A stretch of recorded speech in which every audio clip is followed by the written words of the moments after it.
Welcome to Strip Cover Lit, where we squeeze the bigger picture out of literature. I am Adrian Ford, and we are here for another poetry discussion. Today's poetry discussion comes to us from Edna St. Vincent Millay.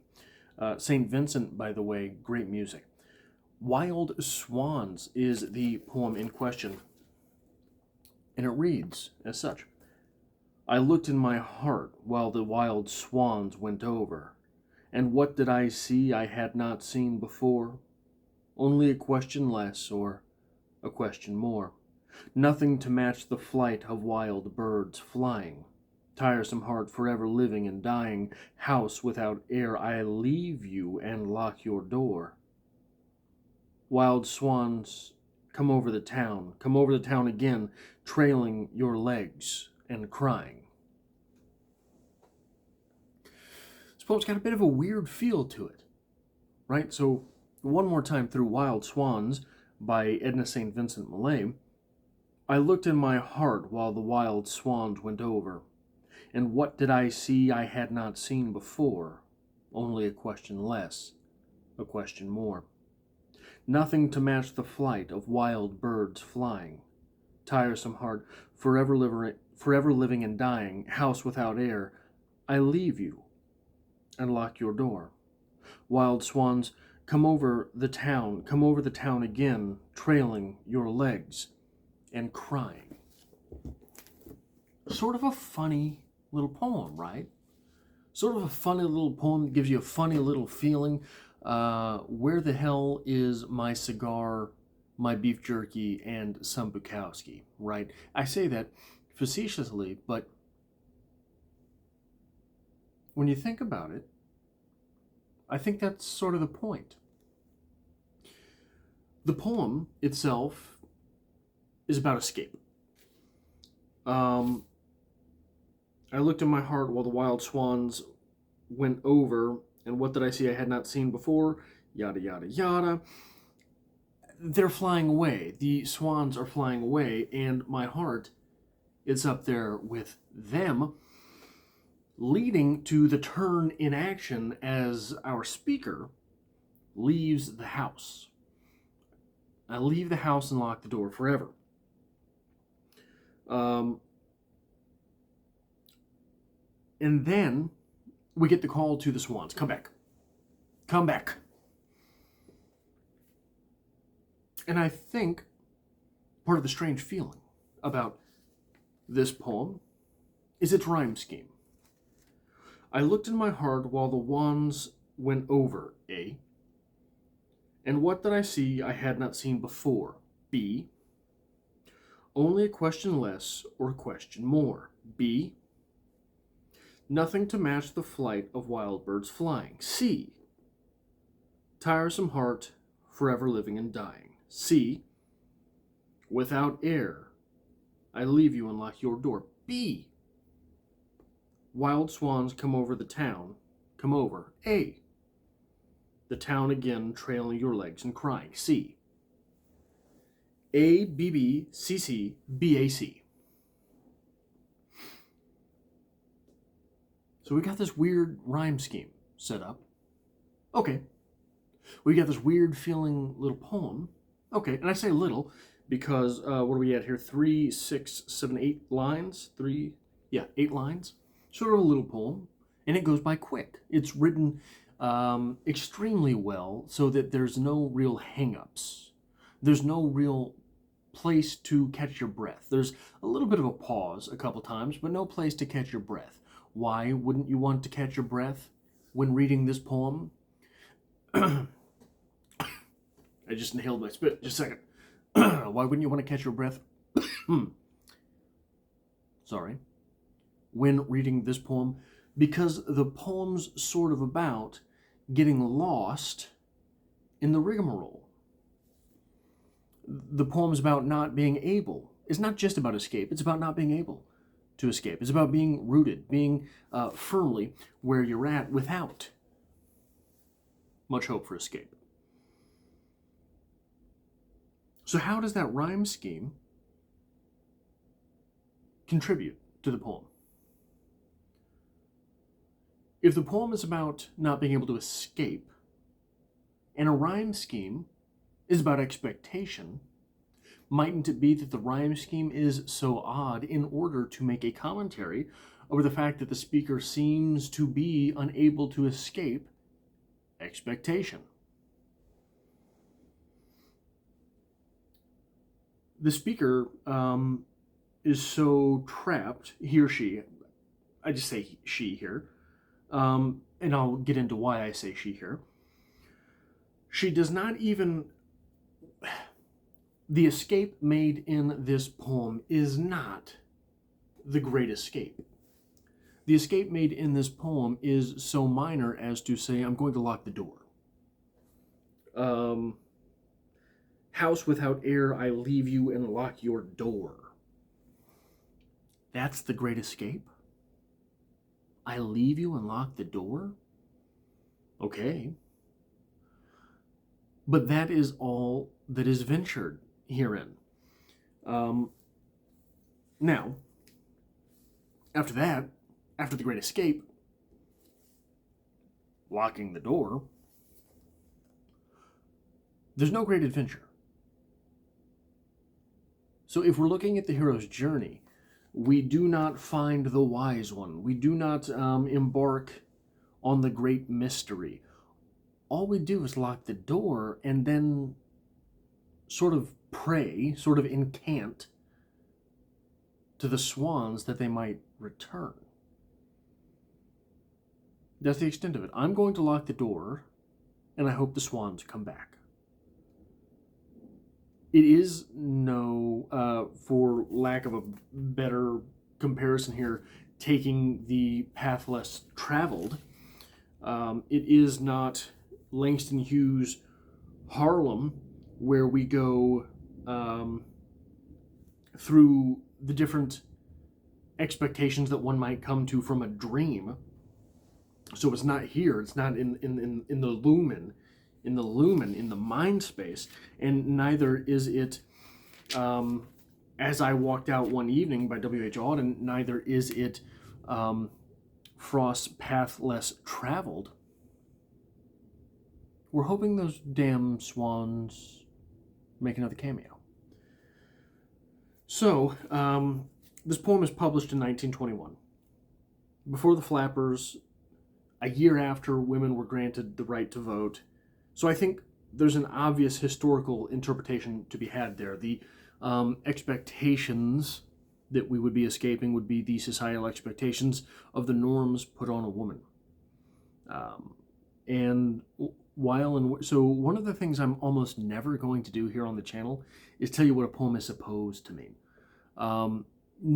Not diagnose what the poem is supposed to mean. I think I like to point in directions. Hey, I think this poem can help you find yourself a new pair of shoes. Whatever it is, I don't know.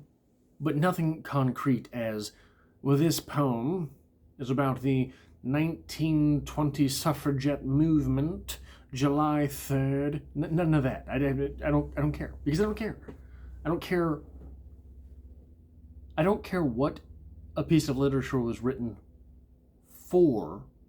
I care why it was written. Why was this poem written? Maybe because of the burdensome toil that societal expectations extract from the individual. That's what it's all about to me. If you wanted to write an entire paper on Edna St. Vincent Millay and the suffragette movement, yeah, sure, absolutely, go ahead, knock yourself out. I'm not reading it because that's not what I think literature is for. But what's interesting here to me is the individual. The individual. Edna St. Vincent Millay, the speaker here, is speaking this poem, communicating these words, because of the toilsome burden of expectation. I think. It's a direction, not a diagnosis.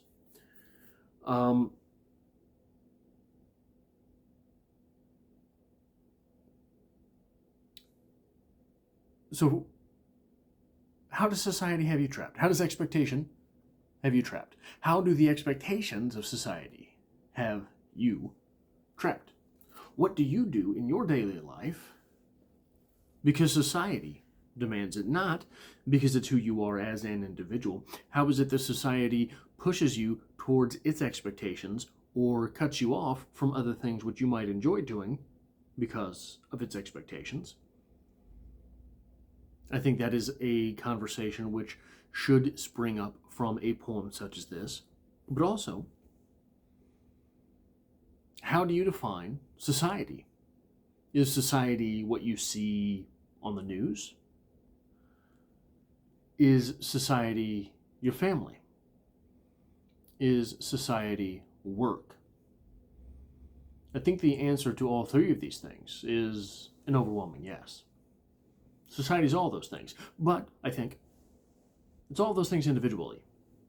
And I think part of the power of this poem is that our speaker is really saying that all three of these things, everything I see in the news, well, probably read in the news,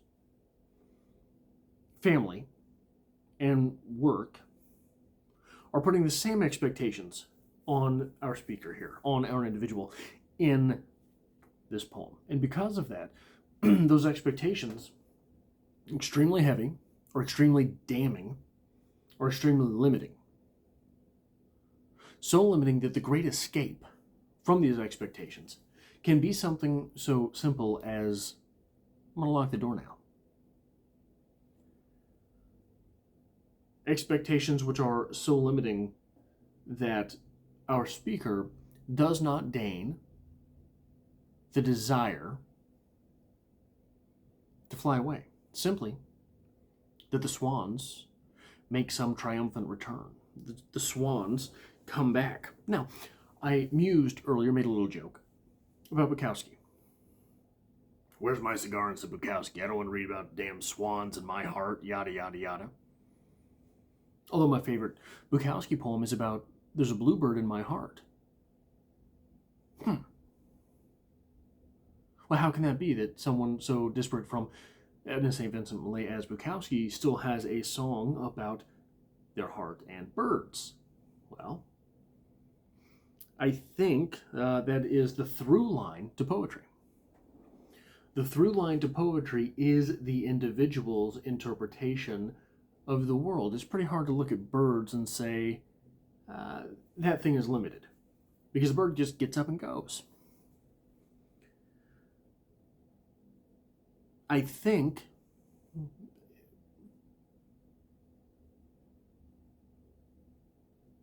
can I trust you? I'm going to trust you with this interpretation. I'm going to trust you with this weaseling of my mind. I think when I look at something like this, that freedom, the freedom which the speaker is yearning for in this poem,